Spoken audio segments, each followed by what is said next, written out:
We've always hosted lots and lots of people. Never quite so long as 6 months. It's a long time. So it is a long time, and I think we hadn't necessarily taken into consideration the cultural differences. But those cultural differences weren't often talked about when Andrea signed up to the Homes for Ukraine scheme. She lives in a diverse part of Birmingham. After a week of staying there, her guest told her there were too many Muslims in the area. We were quite shocked at how difficult she found different cultures. She felt there were just too many Muslims. Too many Muslims, too many people with different skin colours. Her guest's son was enrolled into the local school, where the majority of children happened to be black and Asian. And then to just have her complain about the demographic of the school and going, well, he can't be safe there. There's not enough white kids, essentially. The majority of my neighbours are Muslims. A lot of them are Kashmiris or Pakistanis, Indians, and they're wonderful people. And you just felt if you just would sort of give them the time, perhaps we'd come to the same conclusion. They both agreed to end the placement. Britain is, of course, far more ethnically and religiously diverse than Ukraine. Could more be done to help the refugees who have settled here to integrate? It's a question that's been debated with each new wave of immigration over the decades.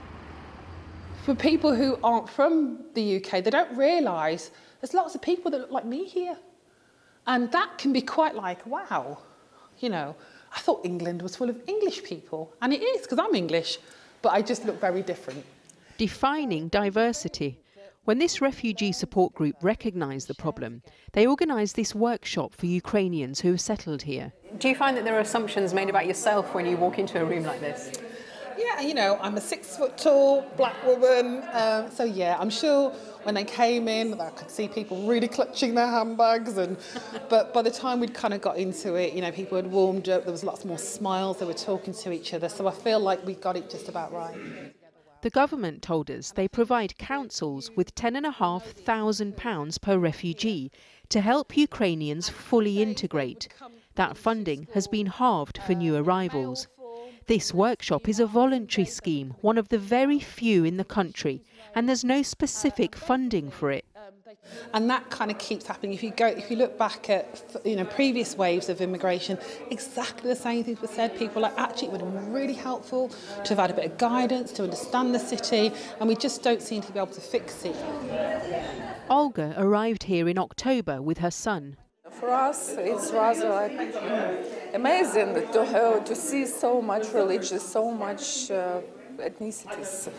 Because I guess you're just not used to it. Yes, of course. What did you feel about the workshop today and what you learned? British people, it's not only white English people, it's all people here is British. So for us, it was very important to understand it from their history. The debate around integration often focuses on helping refugees into employment and housing. Tackling cultural integration can be trickier. From the best area of Kyiv, where I became to the worst area of the Birmingham, unfortunately. Oksana moved here from Kyiv last summer. She admits that at first, living side by side with so many different cultures made her feel afraid. I was very afraid because it was not usually for me, and and some people just told me about so many dangerous stories. Those stories, Oksana says, included cases about Islamic terrorism. Lots of people here would feel very offended that you feel just because it's a mixed area, it's not safe. I saw statistics on the police website, police, and so I saw statistics of criminals instead of it. And also I read in the internet in English when I began that this is the area from terrorism. Oksana has now moved to a new area. Not everybody knows each other.